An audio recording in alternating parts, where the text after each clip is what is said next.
Olá, bem-vindas e bem-vindos a mais um episódio do canal CLOI, uma transposição do suporte do impresso para o audiovisual.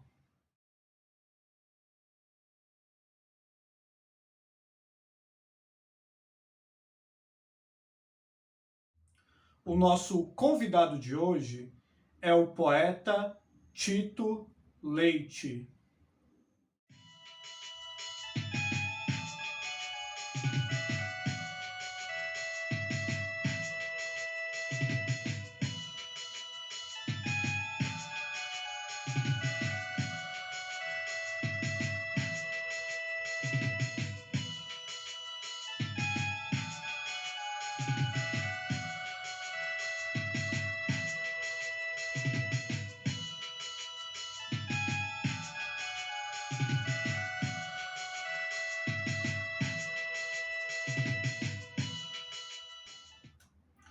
Para pensar a poesia de Tito, é fundamental ligá-la a uma reflexão contínua sobre o fazer poético e seus signos.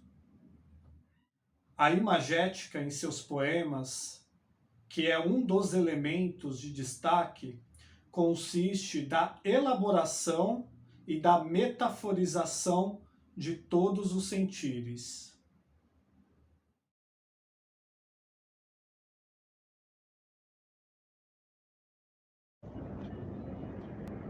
Sonora é a solidão, sonoro.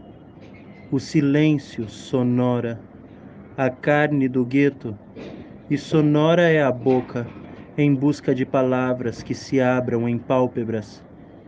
No efêmero, onde o eterno copula com o vazio e androides deificam a sensação em bens de consumo, cabe ao poeta, condenado à embriaguez do verbo, fazer alusões à casa que nos falta.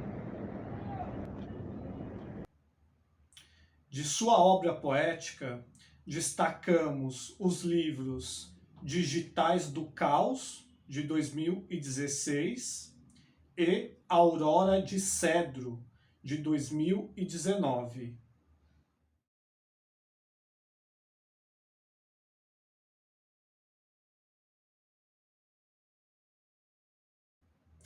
E agora com vocês, as palavras do poeta e monge Tito Leite.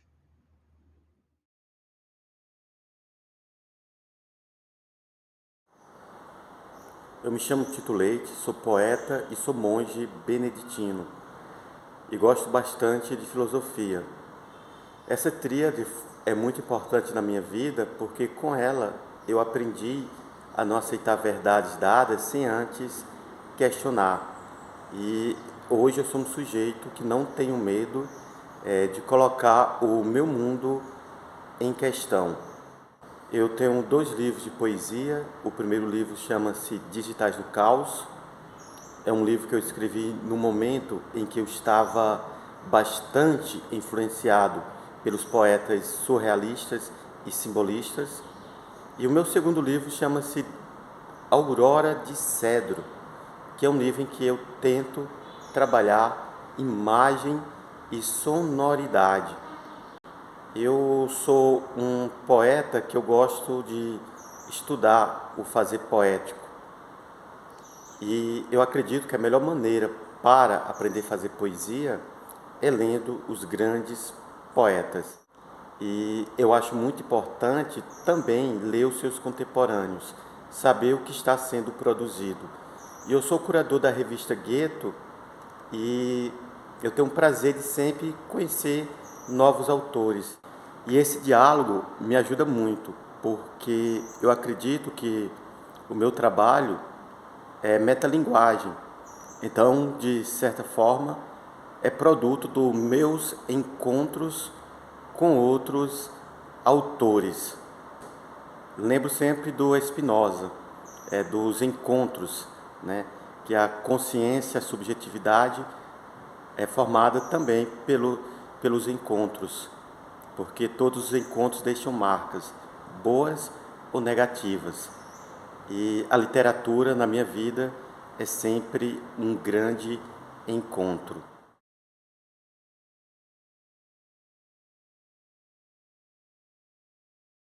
Eu sempre penso que a palavra é a matéria da poesia, essa máquina da linguagem. E na forma eu tento trabalhar o imaterial. Nesse momento eu me lembrei de um filósofo da USP, em que no debate sobre imanência e transcendência, ele repetia: eu na minha finitude, você fiel a mim mesmo e continuar na minha finitude. Na poesia o que acontece é o seguinte: no infinito há uma tradução do infinito a partir do poema, porque cabe ao poeta fazer com que o invisível se transforme no visível. Com esse olhar ontológico e ao mesmo tempo sem atropelar os fenômenos sociais, eu penso no poema. E há, de certa forma, um encontro entre o monge e o poeta, pois eu trabalho as minhas questões existenciais e espirituais sem fechar os olhos para a realidade tal como ela sangra. E sendo assim, eu até me lembro que alguém uma vez falou que a minha poesia pode ser chamada de sacro-sociológica. E é com esse olhar que eu tento trabalhar o material e o imaterial.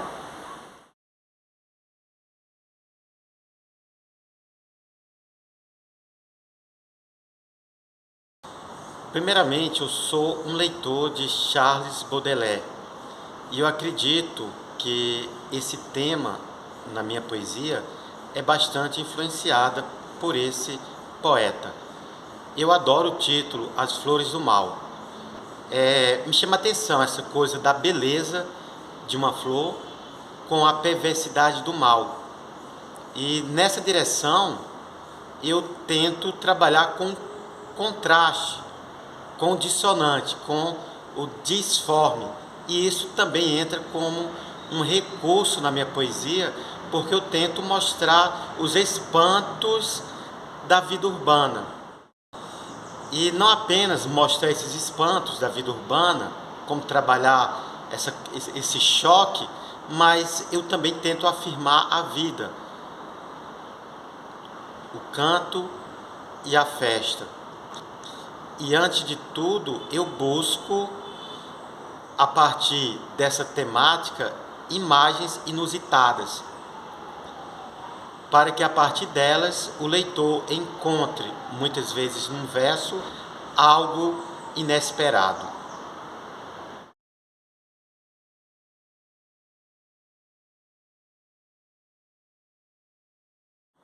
Num dia a dia de um mosteiro há bastante poesia.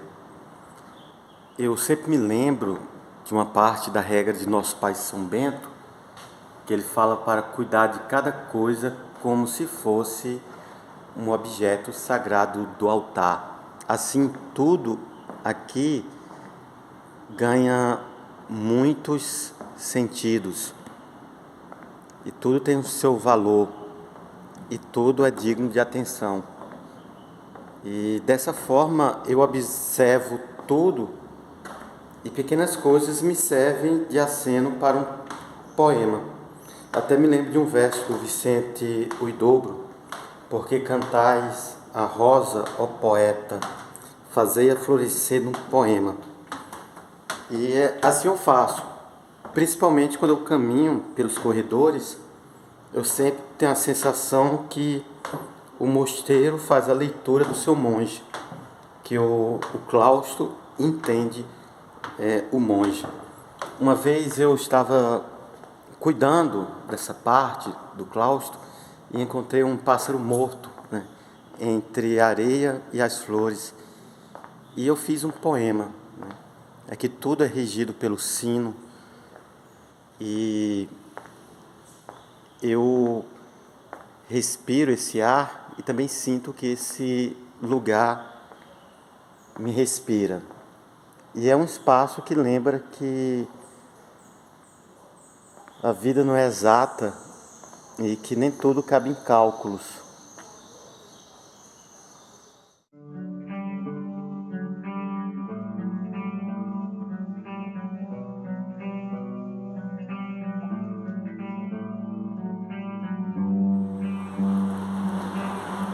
Um poema inédito.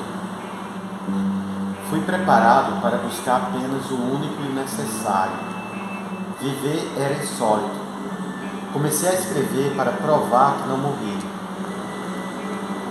Grafei que no significante de uma nuvem sempre havia um presságio, e depois da chuva, o cheiro de terra molhada me encantava.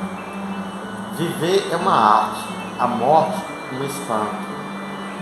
São tantos nomes no remanso de uma tarde, e eu moro num deserto situado na palavra. Vi uma borboleta pousando na sombra de uma granada.